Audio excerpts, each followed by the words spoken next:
1 करोड़ रुपए एक ऐसा अमाउंट होता है जो हर किसी के माइंड में रहता है कि यार लाइफ में 1 करोड़ रुपए तो कमाने हैं। एंड स्पेशली इंडिया में आपके माइंड में होगा कि यार मेरे को करोड़पति बनना है। अब मेरे भी माइंड में स्टार्टिंग में यही था कि यार सबसे पहले मैंने सर्च करना स्टार्ट किया how to make money online. And एक बार मुझे समझ आ गया कि हाँ यार ऑनलाइन आप पैसे कमा सकते हो और इन तरीक़ों से आप पैसे कमा सकते हो। फिर मेरे माइंड में मैंने छोटे छोटे गोल सेट किए कि आप लाख रुपए कैसे कमा सकते हो दिन का, फिर महीने का 10 लाख का प्रॉफिट कैसे कमा सकते हो, फिर 1 करोड़ तक कैसे पहुंचना है, उसके लिए क्या क्या चीज़ें थी एंड मेरे एक्सपीरियंस के अकॉर्डिंग मैंने क्या क्या चीज़ें की जिससे मैं 1 करोड़ तक पहुंचा। इन प्रॉफिट की मैं बात कर रहा हूँ जो आपकी नेटवर्थ होती है उसमें। एंड उसके बाद मैंने ऐसी क्या क्या गलतियाँ की जिसकी वजह से मुझे काफ़ी ज़्यादा टाइम लग गया अपने 1 करोड़ तक पहुँचने के लिए।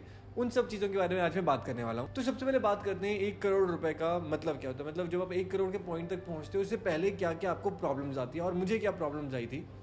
सबसे पहले जब आप एक बिजनेस स्टार्ट करोगे, लेट्स से कि आप कमाना स्टार्ट कर दिया आपने लाख रुपए महीना तक जब तक आप पहुंचते हो किसी बिजनेस में, तब आपको इतना समझ आ जाता है कि हाँ यार ये ऐसा बिजनेस है जिसमें मैं मंथली लाख रुपए का प्रॉफिट निकाल सकता हूँ।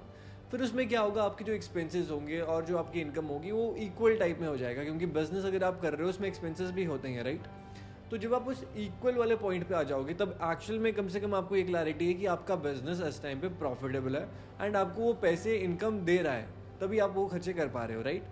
एंड एक बार आप प्रॉफिटेबल होना स्टार्ट हो जाओ, फिर उसके बाद आता है स्केलिंग वाला फेज। जब आप कोई भी बिजनेस स्केल कर रहे हो उसमें आपको कैश फ्लो चाहिए होता है, उसके लिए आप क्रेडिट कार्ड यूज़ करते हो या फिर लोन यूज़ करते हो, वो सारी चीज़ें आप करते हो और लेट्स से आप 5 या 10 लाख महीने तक पहुंच जाते हो।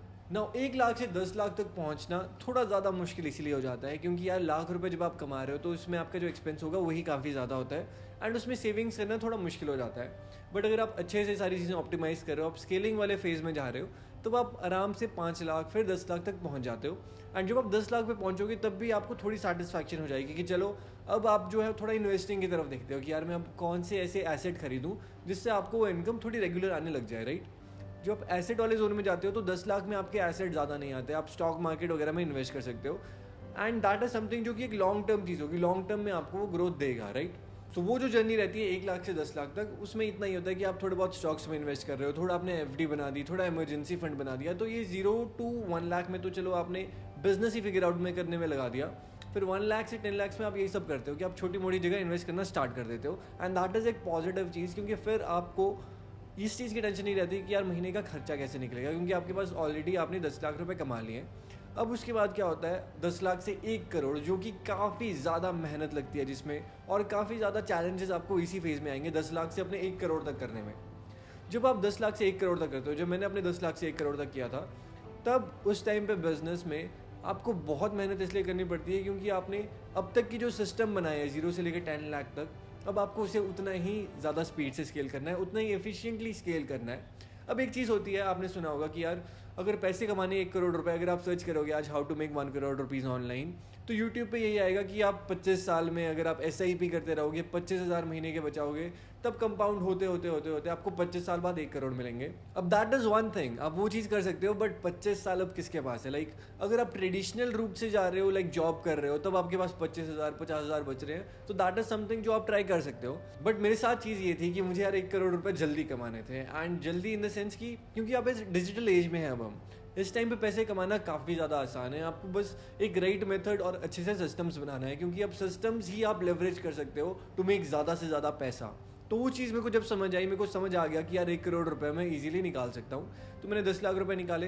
फिर मैंने वही सिस्टम्स को उतना ज़्यादा स्केल कर दिया।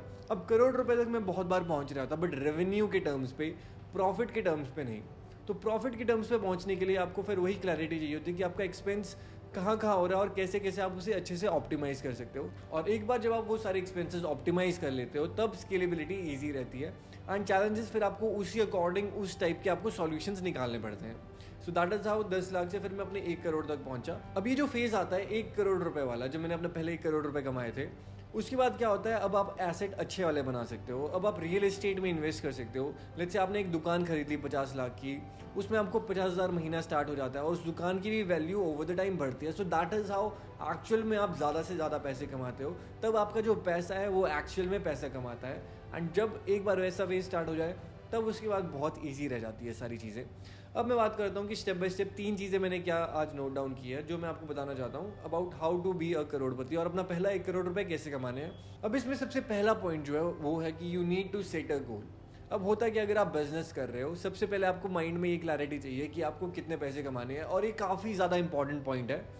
अब अगर आप लेट्स से कि आप एक स्टार्ट कर रहे हो बिजनेस और आपको ज़्यादा पैसे नहीं चाहिए, आपको 10,000 चाहिए, 20,000 चाहिए, आप उसी अकॉर्डिंग सॉल्यूशन ढूंढोगे। सो दैट इज़ वाई आपको हमेशा जो आपका गोल होता है वो आपको उसी अकॉर्डिंग सेट करना है कि आपको लाइफ में चाहिए क्या है। काफ़ी लोग होते हैं जो कि छोटे में भी काफ़ी हैप्पी रहते हैं कि चलो कोई बात नहीं, मेरे को एक सिंपल घर चाहिए, सिंपल गाड़ी चाहिए, एंड उसमें वो हैप्पी रहते हैं, they are content with that thing, and उसमें कुछ भी गलत नहीं है। उसी अकॉर्डिंग फिर आप गोल बना सकते हो, क्योंकि काफ़ी लोगों का होता है कि 1 करोड़ इनफ है पूरी की पूरी ज़िंदगी अच्छे से निकालने के लिए। वो दैट इज़ उनका डिसीजन, वो अच्छे से रह सकते हैं। किसी के लिए 10 करोड़ हो गया, किसी के लिए 100 करोड़, किसी के लिए 1000 करोड़। हर किसी की अलग ड्राइव होती है, अलग मोटिवेशन होता है, अलग लाइफस्टाइल होता है, उसके अकॉर्डिंग भी सारी चीज़ें डिपेंड करती है। अब एक बार आपने जब गोल सेट कर दिया कि लेट्स से मेरे को 10 लाख रुपए कमाने हैं 1 महीने में, 2 महीने में, तो उसी अकॉर्डिंग फिर आप डेडलाइन भी सेट करो कि यार अब मैंने डेडलाइन सेट कर दी, इतना अमाउंट 10 लाख का अमाउंट 3 महीने में मेरे को करना है। तभी आप उसमें ढूंढना स्टार्ट करोगे। एंड जब आप अपने माइंड को ये समझा दो कि हाँ ये चीज़ पॉसिबल है और मैं 0 से 1 लाख तक पहुंच सकता हूँ, तब चीज़ें एक्चुअल में बहुत ज़्यादा इंटरेस्टिंग हो जाती है। क्योंकि जब आप 0 से अगर आप लाख तक पहुँच रहे हो, तो लाख से 10 लाख पहुँचना कुछ भी बड़ी बात नहीं रहती, आपको सिंपल वही चीज़ रिपीट करनी है।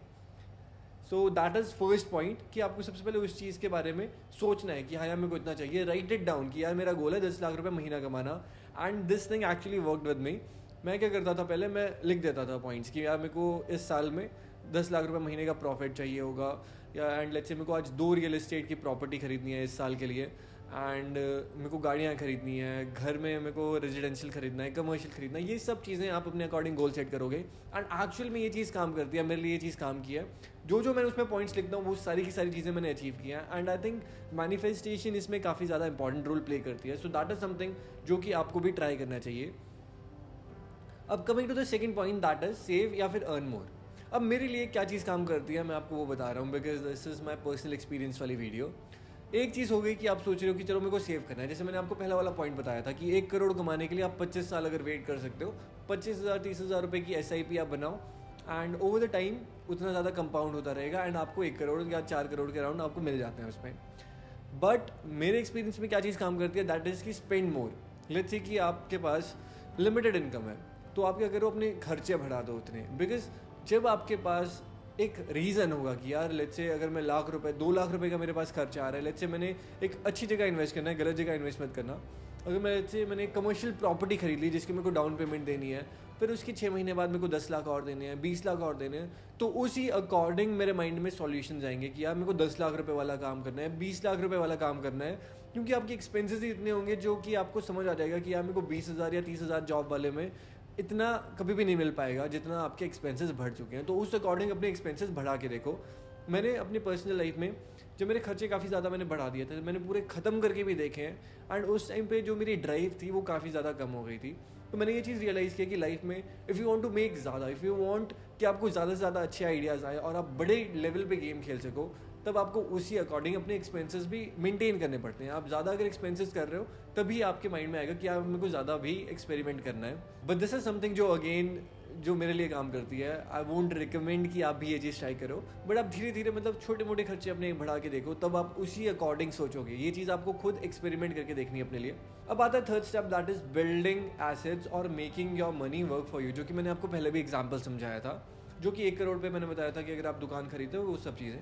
अब वही चीज़ आप कम पैसे पे भी कर सकते हो, और कैसे कर सकते हो मैं आपको वो बताता हूँ। इस चीज़ के लिए आपको थोड़ा बहुत पैसे तो चाहिए, लाइक 10 से 20 लाख रुपए आपको चाहिए होंगे। एग्जाम्पल, लेट्स से मैंने आज 1 करोड़ की मैं आज दुकान खरीद रहा हूँ, या फिर लेट्स से सिंपल टर्म्स में 50 लाख रुपीज़ की मैं आज एक दुकान खरीद रहा हूँ। नॉर्मली आपको 80% तक लोन ईजिली मिल जाता है। अब लेट्स से अगर मैं 50 लाख का ले रहा हूँ, मेरे को 20% डाउन पेमेंट देनी है, जो कि होता है 10 लाख रुपये।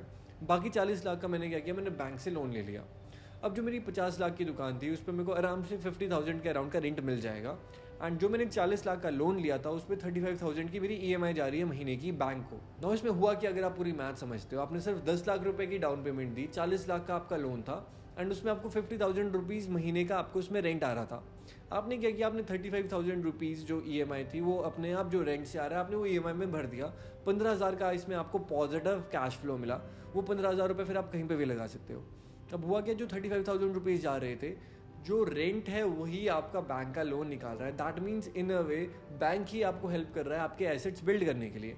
अब 10 साल में अगर हम देखते हैं आपका जो लोन है वो भी काफ़ी ज़्यादा कम हो चुका होगा, एंड आपका जो एसेट है जो 50 लाख का था वो दुकान हो सकती है अब 2 करोड़ की हो गई हो, 3 करोड़ की हो गई हो, और आपका इन्वेस्टमेंट एक्चुअल में था सिर्फ 10 लाख रुपए। सो दैट इज़ हाउ एक्चुअल में आपका पैसा आपके लिए काम करता है। नाउ दिस इज समथिंग जो कि एक्चुअल में काम करता है। मैंने क्या किया था, जब मैंने पैसे कमाना स्टार्ट किया तो मेरी फर्स्ट थिंग वॉज कि मैंने रेजिडेंशियल प्रॉपर्टी खरीदी थी अपने घर वालों के लिए, कि उनको कभी उनके पास घर नहीं था तो उनके पास ताकि एक घर हो सके। तो मैंने क्या किया, रेजिडेंशियल प्रॉपर्टी में मैंने 20% डाउन दिया, बाकी 80% का उसमें लोन हो गया। अब 80% का जो लोन था उसमें क्या हो गया, क्योंकि हम रेंटल के लिए नहीं देख रहे थे, हम खुद के यूज़ के लिए देख रहे थे, तो मेरे माइंड में पहले आया कि चलो एक लाइबिलिटी हो सकती है। But over the period of time जब मेरे को रियलाइज़ हुआ कि इसमें अप्रिसिएशन काफ़ी अच्छी आ रही है, तब मुझे समझ आया कि रेजिडेंशियल में भी 2 या 3% तो अगर हम रेंटल पे देते तो वो आता, बाकी 4-5% उसका अप्रिसिएशन हर साल भी होता है। तो अराउंड 7 to 8% उसका अप्रिसिएशन हर साल होगा अगर आप रेजिडेंशियल में सोच रहे हो इंडिया में इन्वेस्ट करने की तब भी। अब एक कमर्शियल प्रॉपर्टी जिसमें लाइक सेम मैथ्स अगर मैं लगाऊं, लेट्स से अगर मैं 20% डाउन पेमेंट देता हूं 1 करोड़ की प्रॉपर्टी पे, या लेट्स से 50 लाख की प्रॉपर्टी पे 10 लाख रुपीज़ मैंने डाउन पेमेंट कर दी एंड 40 लाख का मैंने लोन लिया, तो सेम चीज़ मेरे लिए भी एप्लीकेबल थी एंड उसी अकॉर्डिंग मेरे भी इस टाइप पे अप्रिसिएशन एंड लोन भी अपने आप निकल रहा है। सो दैट इज़ हाउ एक्चुअल में आपके एसेट बनते हैं, एंड जो आपका पॉजिटिव कैश फ्लो है उससे फिर आप आगे और लोन ले सकते हो, क्योंकि 15,000 रुपीज़ अगर एक्स्ट्रा आपके पास आते हैं तो आप लेट्स से आपकी इनकम अगर और ज़्यादा हो रही है तो आप 15-20 लाख का और लोन लोगे और ज़्यादा एसेट्स बनाओगे, एंड जितने ज़्यादा आपके पास एसेट होंगे उतना ज़्यादा पॉजिटिव कैश फ्लो एंड उतना ही जल्दी आप ज़्यादा से ज़्यादा फाइनेंशियली इंडिपेंडेंट हो जाओगे। सो that is how you make 1 crore रुपए तक, एंड एसेट्स भी आप मीनवाइल ऐसे ऐसे बना सकते हो। So this is it for this video. बाकी मैं फ्यूचर में कमर्शियल इन्वेस्टिंग, रेजिडेंशियल इन्वेस्टिंग, इन सब के बारे में वीडियोस निकालूंगा ताकि आपको मैं ज़्यादा क्लैरिटी से समझा पाऊँ कि आप लोन के लिए एलिजिबल कैसे होंगे, क्रेडिट कार्ड कैसे आप यूज़ कर सकते हो अपने बिजनेस के लिए, एंड आप ओवरऑल एसेट ज़्यादा से ज़्यादा कैसे बिल्ड कर सकते हो ताकि आप जल्दी से बैंक के थ्रू ही जो आपको लोन मिल रहा है उसी से आप पैसे कमा सको। सो that is it for this video. अगर आपको अच्छा लगा आप लाइक, कॉमेंट एंड शेयर कर